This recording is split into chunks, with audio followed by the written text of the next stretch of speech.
Hi,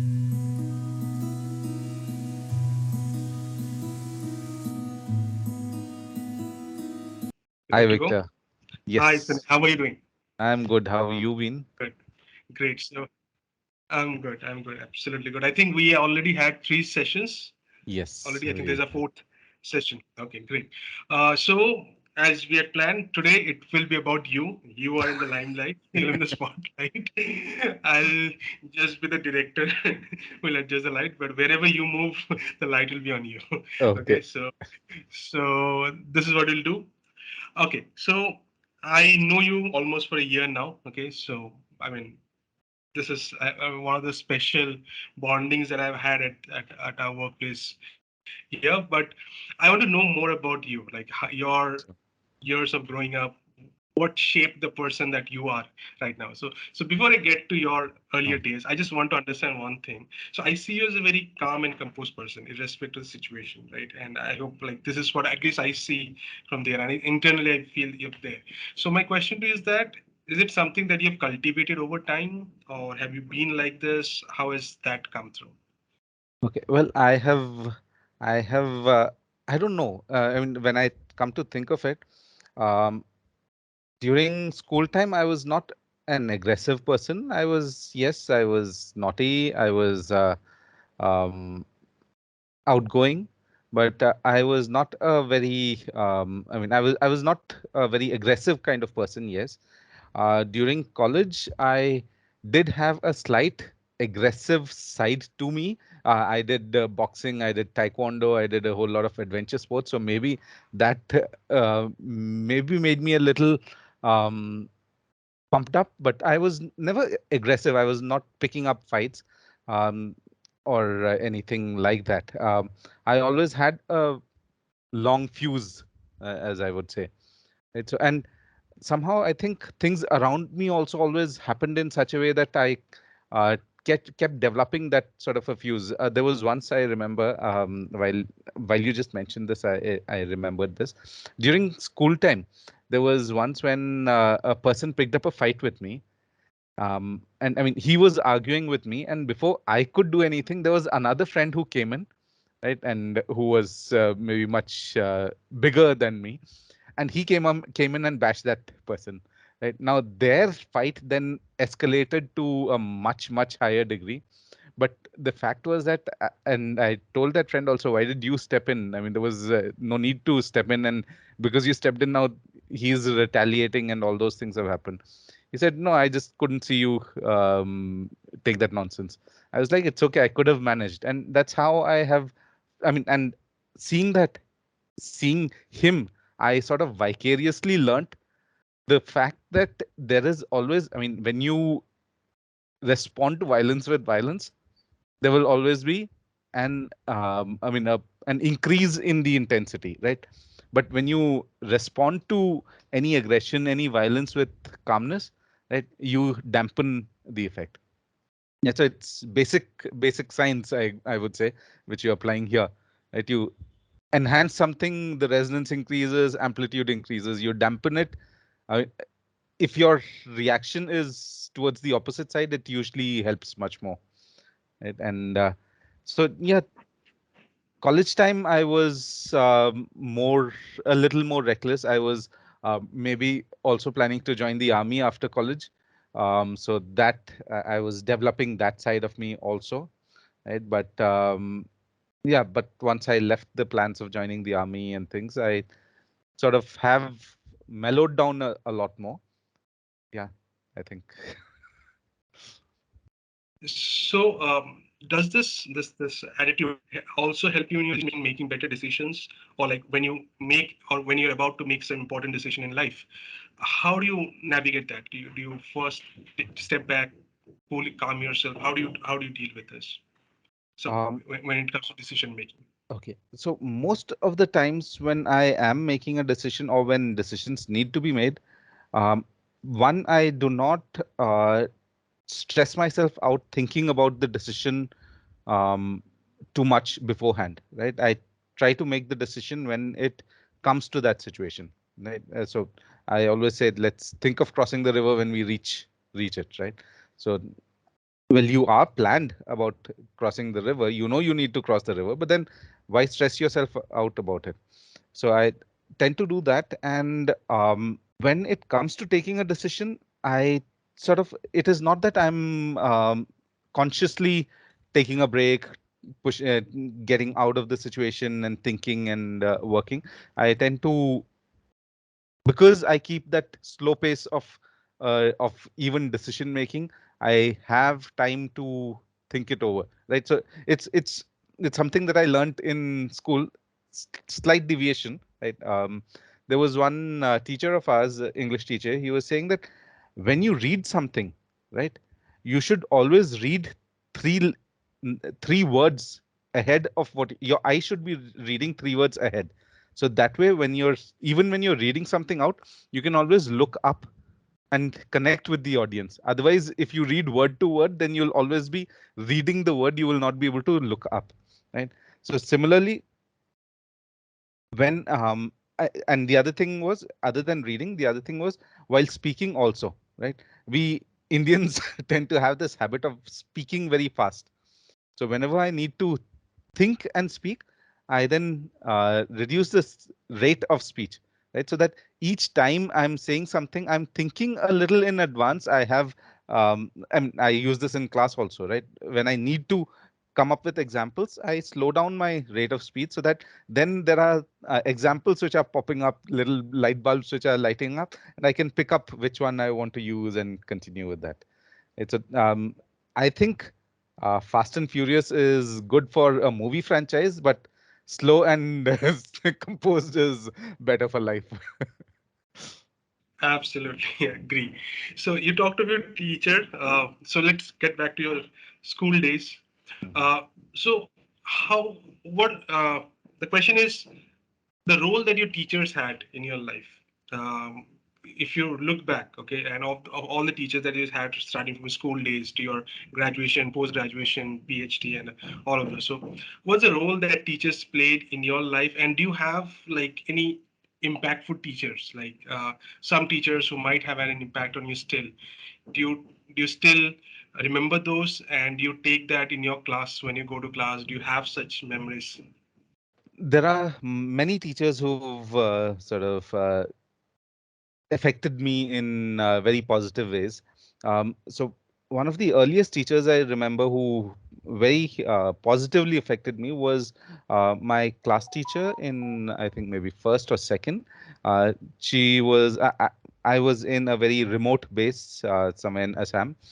She was an Anglo-Indian, wife of an Air Force pilot, right? And she was a family friend also, right? So my mother was running that school, and she was also a teacher there.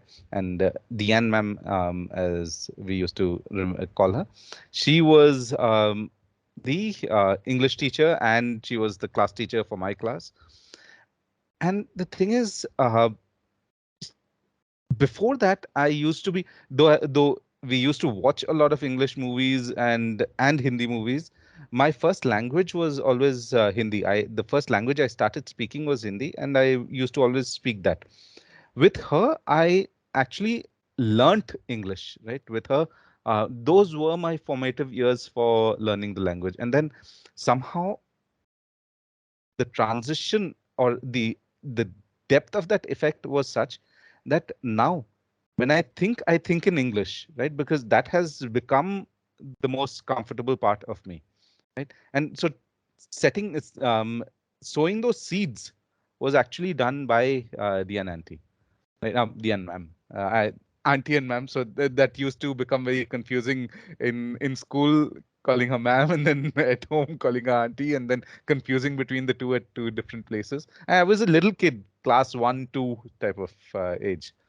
But yeah, and so some of the memories I have of her is her husband was an Air Force pilot, helicopter pilot, right? And there were times when he used to bring the helicopter, land in the school ground, and meet her, and then go.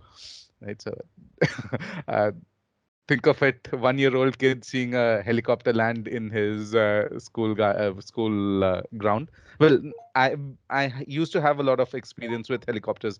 We were in this. in this sort of a place, very remote, where uh, helicopters used to be like our taxis almost. So we used to actually go out on picnics on these helicopters. But I don't know if that should all be discussed here.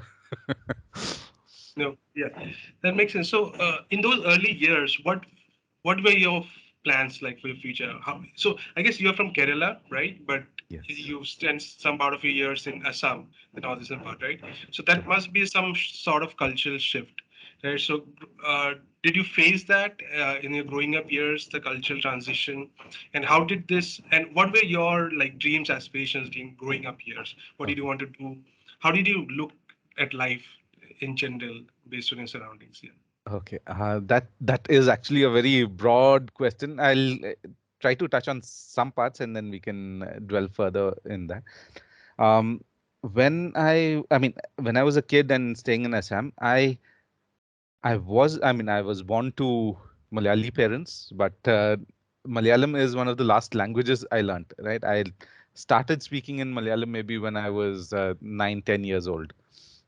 So while I like the food, right, Malu food, and I mean, culturally maybe somewhere I associate with Kerala, but then it is I grew up in a place which was a base, right?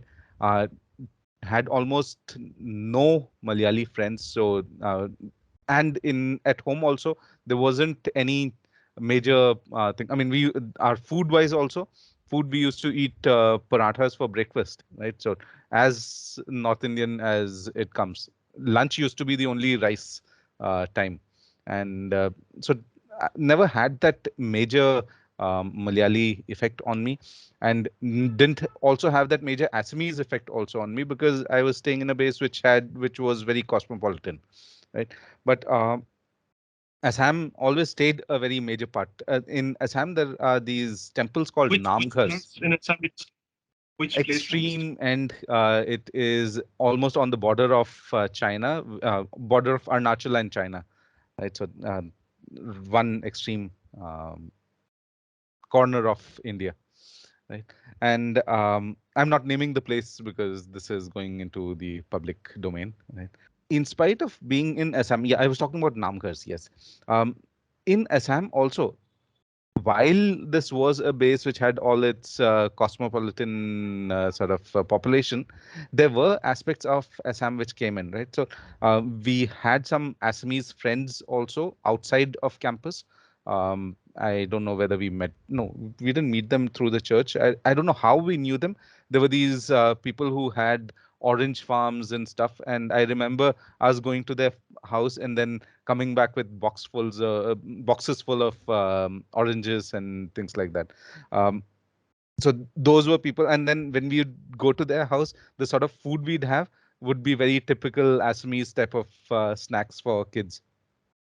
Within our campus itself, we had a Namghar, which is an which is a very typical Assamese version of a temple, right? And I mean, it is a very different experience. And we used to have people who used to do Bihu also, and within the community, right, within that small campus.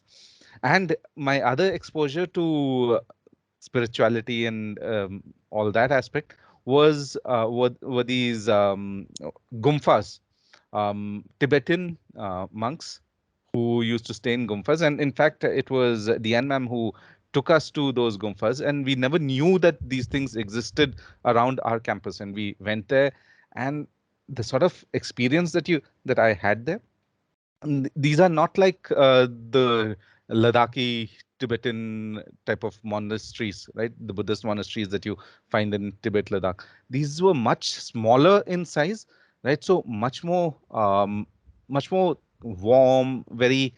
I mean, I have faint images of very dark places, but then very calming, right? So those were some of the things that affected me when I was a kid. Then coming to Delhi, I came to Delhi when I was almost 9 or 10 years old, right? And coming to Delhi was then a big shift, right? Because you're coming from a remote, very remote place, right? For us to get from where I was staying to Kerala used to take us 6 days on the train, right? Traveling 6 days on a train. But I mean, we used to go for our vacations to Kerala, but that was what it was. And the time that I spent in Assam, I mean, it was almost magical. Our right next to our house, we had this large field where we used to grow potatoes, carrots, peas, radishes, uh, cauliflowers of our own, and we had banana plants on which we used to practice with bow and arrow. And those bow and arrows were made by the local tribals from that area, and we used to sort of live out our fantasies, because while staying in that very remote place, we also had a very strong connection with the outside world through movies. Because at the officers' mess, they used to play two English movies a week and one Hindi movie, right? So through movies, and there was a theater also close by where we used to go for the new releases of the Hindi movies. So I mean, these things kept us in touch with the outside world and whatever we thought was the outside world. Um, and very protected, very good sort of environment inside the campus, where which was also a very wild campus. We had leopards, which used to roam around, wild leopards. We had foxes. There were often foxes that we'd encounter on the way walking to school. We'd find foxes crossing our road, and monkeys, cobras, numerous number of cobras, and yeah, we've killed a few also just because we were scared. Though there might be some people who'd like to take us to task for that, but yes, we have. But as kids, all sorts of things to protect and manage our fear, and we've had a lot of experience with wild elephants also. So, when you, I guess you came to Delhi at the age of 9, 10. That's what you said. Yes, yes. These are very early years, like very formative years. So, how was the first couple of years in Delhi like? So, new school, new environment. Take us through that. Yes, yes. So, in Delhi, we when we came in, we stayed at this stayed in Arkepuram, which is a huge government colony in Delhi, and we had a first floor house, right? So now from a ground floor house, I mean, from a house which was only one floor with a huge field and stuff and lawn and things, shifting to a first floor house where you're suspended in the air, all that was okay. We just moved on in life with that. It was smaller in some ways compared to what we had in Assam, but then all those things were not much of an issue. We sort of moved on and settled in with that. But there was actually a big change from what sort of pro- closed environment we had at Assam to here. But the thing was, those days maybe things were different, because every evening, once my father would come back from the office, almost every evening, either we were going to some uh, colleague's house, because they were not colleagues, they were friends, right?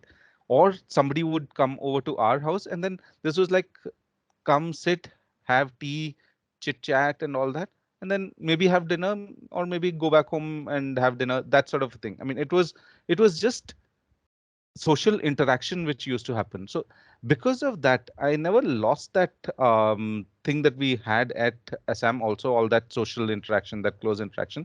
We had that continuing here also. School wise, I did not have too much of trouble settling in, um, because I think maybe the way the school that I had studied in earlier, it was fairly well managed. My brother had moved on from the school that my parents had started. Sh- he had moved on to a Don Bosco in Assam itself. But when we came down to Delhi, the we joined a Don Bosco here, right? So for my brother, it was not much of a problem, and then having a big brother around, for me also settling down was not much of an issue. But yes, from a small base here now, school was also huge, right? And the school also had so Don Bosco in Delhi is situated in GK2, which is one of the posh areas in Delhi, right? So the type of classmates and everything that also changed a lot from much simple um, middle class sort of background classmates. Now you come into this school which has opulence also, though the entire idea of Don Bosco's is to cater to the underprivileged.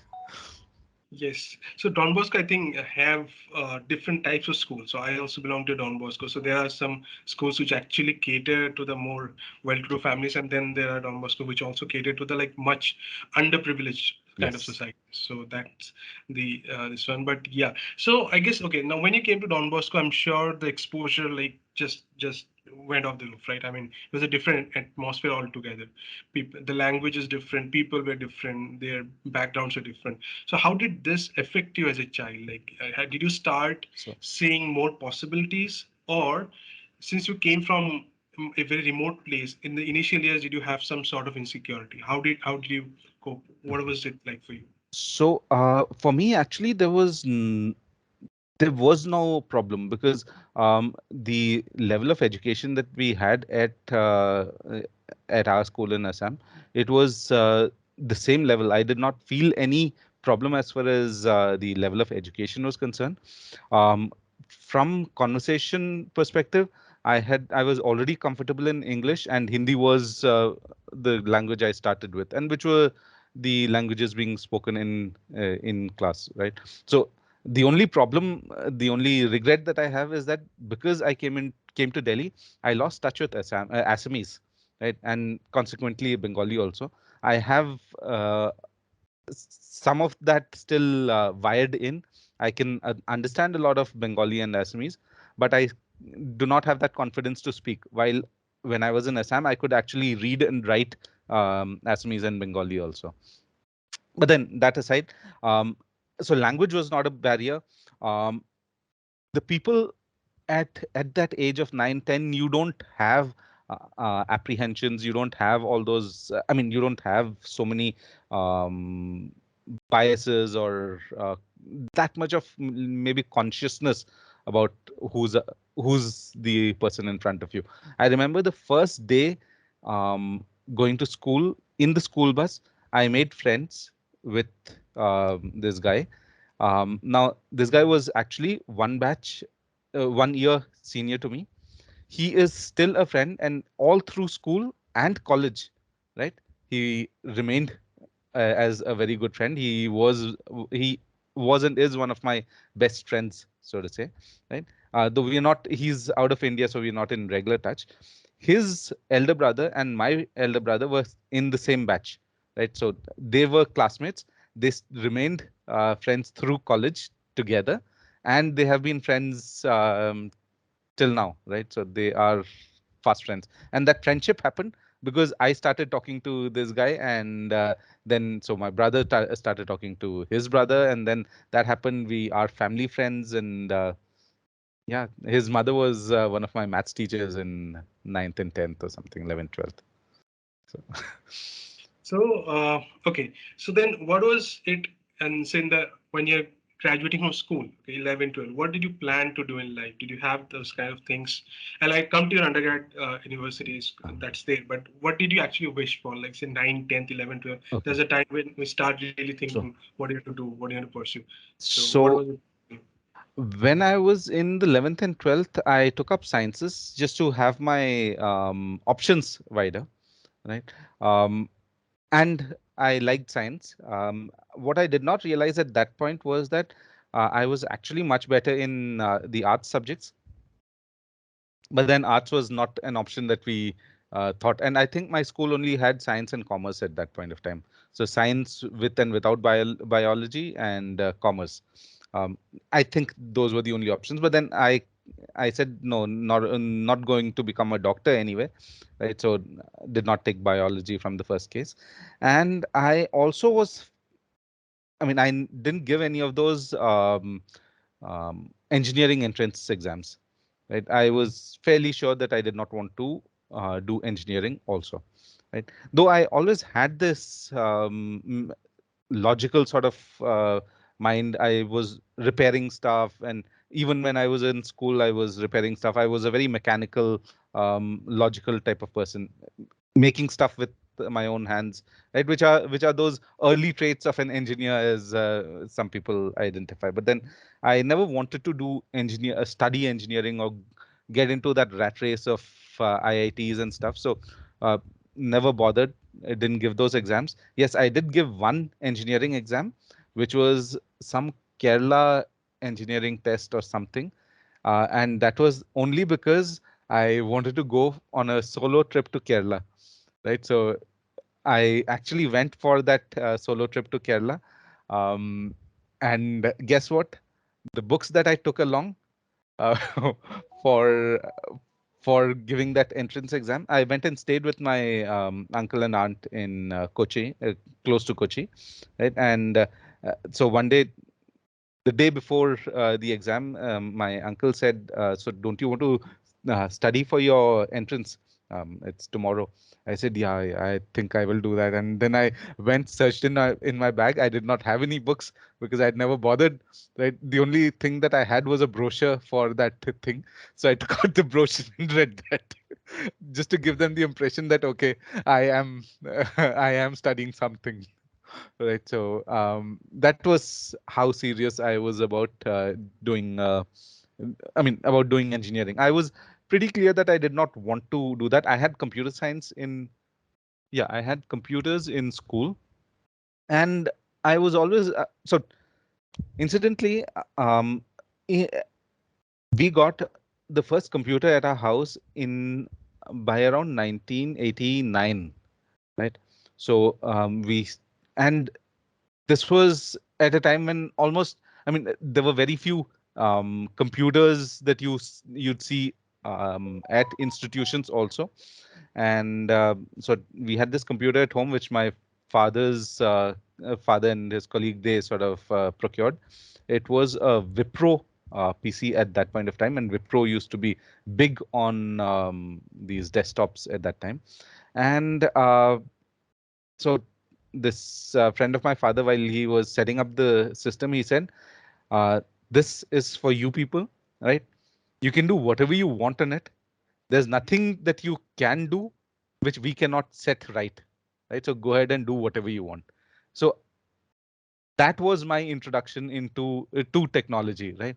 That it's technology, fool around, use it. It can always be set right, right? There's always reset. So, and that's what I've been telling my kids also. So when you get something, use it the way you want. We can always set it right. So yeah. Right. So, okay, then that was okay. That was not for engineering, but what did you want to become then? Like, did you have anything? Okay. So Did I you- I wanted to keep it gray. I wanted to do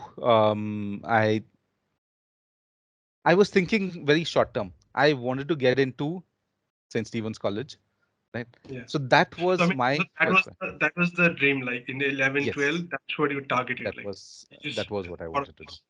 on Right. wonderful. So So, finally got into the prestigious Stephens. How was life there? How was life mm, there?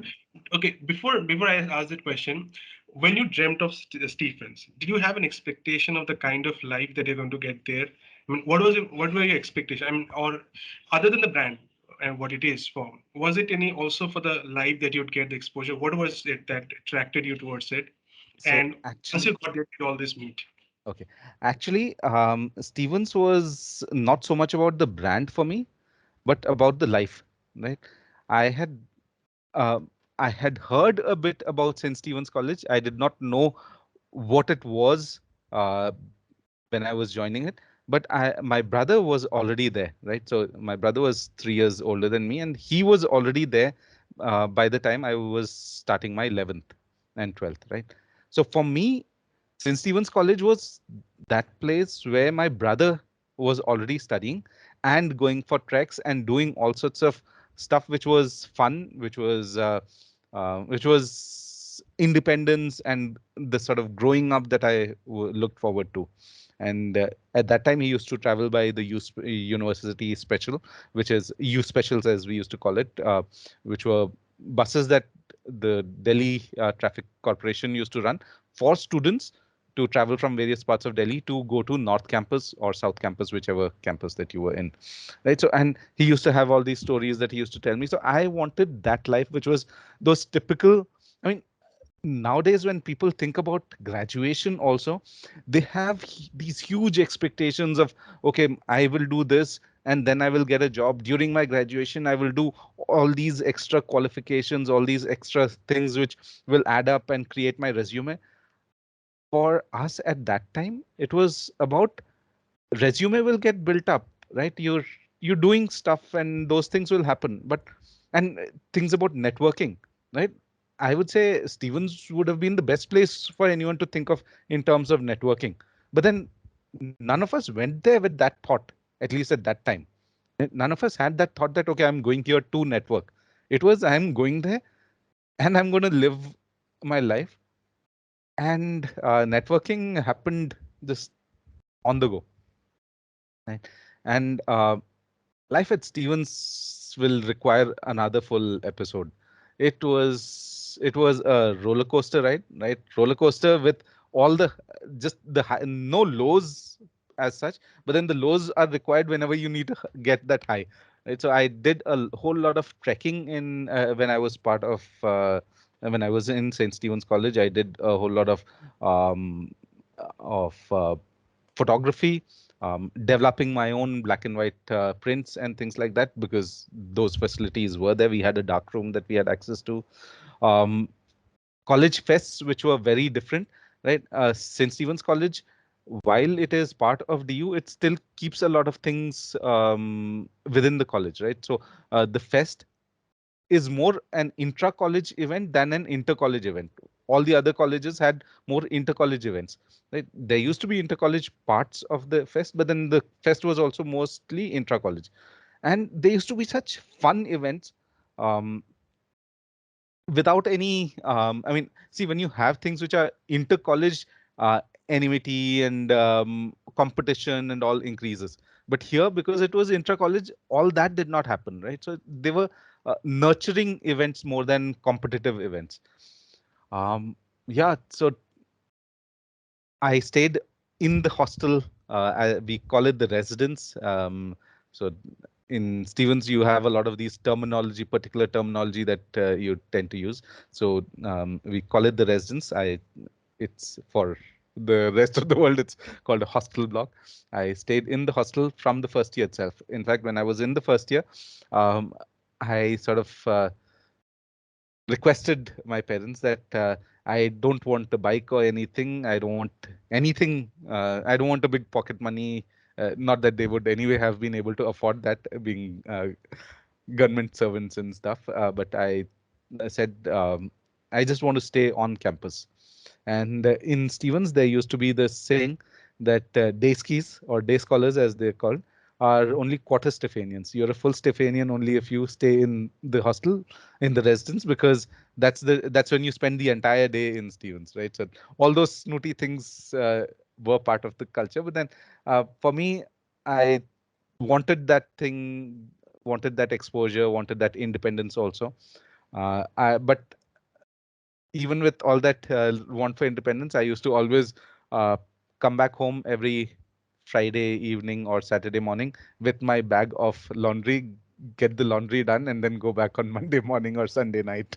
So, yes, I was still dependent while being independent. Excellent. So I think we have a lot more to discuss. I mean, we have not just covered not even half of what your journey. So let's do another episode on this. We'll continue Sure. from here. I want to know more about your transition from school to uh, college. College. That Yes. transition, also more about Stephens, then your IMK journey, MDI, and a lot more. And also want to Lots. know about your travel journeys. Okay.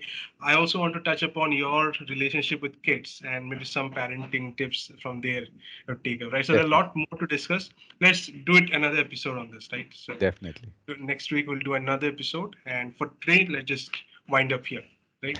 Sure, absolutely. Sure.